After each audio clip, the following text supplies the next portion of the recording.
Baby Geniuses is a thing that exists in this world. It stars Doc as a typical generic scientist man, just trying to line his pockets after Back to the Future 3 ended. And it's terrible. Now I know what you're gonna say. It's a kids' movie. There's no harm in it. It's made for children who have the attention span of a goldfish. They don't care about things like cohesive dialogue, quality filming, or a plot. My rebuttal to that is, guess who's taking the kids to see these films? Guess who has to sit and watch them? Guess who's old enough to type a review on their computer, publish it to a newspaper, get loads of dollar bills? Adults!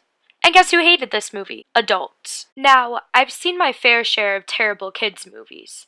They range from The Master of Disguise to Inspector Gadget. The thing about those is that they actually seem to have somewhat of a plot. At least the jokes are funny. You're a tall drink of water, and I just love moisture. I guess. But Baby Geniuses is just stupid and terrible. The comedy in it is too inappropriate for children to understand, but too stupid for parents to care about. And I doubt any teenagers are remotely interested in this film, unless they were forced to drag their siblings to the theaters to see it. So who is this made for? Like the scene where Sly says, "Take off your clothes," to the girl baby in the stroller, and she says, "You could at least take me to dinner first." Like, ew, that's not even funny, just straight up disturbing. And gross.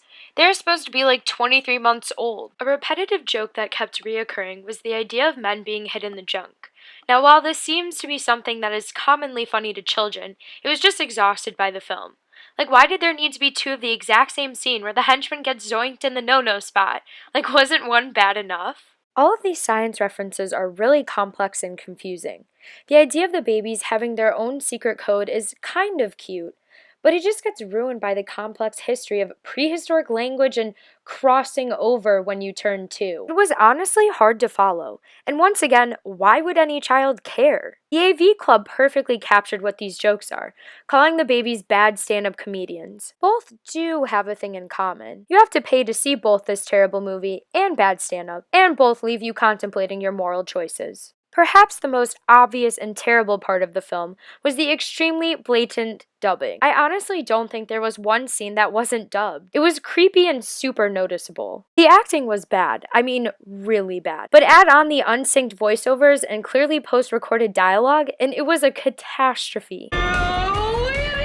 I understand that the babies had to be dubbed because they're small children that cannot make full competent sentences, but why the adults? Was it so that the audio isn't as obvious that it wasn't actually Sly and his gang of toddlers making references to the human psychology? Because they sure had me fooled, even though the babies' mouths were clearly animated. This movie was also pretty terrifying for children as well. The giant baby robot gave me legit nightmares. I feel like it might have been snacking on the children when no one was looking. Like, was it supposed to be cute? Funny? Look at it walk and move and exist. I don't even think they scripted that. I think that was the children's genuine reaction. Looks more like it came straight out of a Guillermo del Toro movie. I think the moral of the story with this film is that just because something is being made for children doesn't mean you can just make anything. As Roger Ebert said in his review of the film, babies are only cute when they're being babies. So to conclude, this is a bad one. With a beautiful pairing of a 2% on Rotten Tomatoes, it's safe to say that this movie should do the same thing its counterpart the VHS did. Disappear. Oh wait, I forgot to mention the worst part of it all. It has a sequel. Yes! If you're blue and you don't know where to go to, why don't you go where fashion sits? Putting on the Ritz. Okay.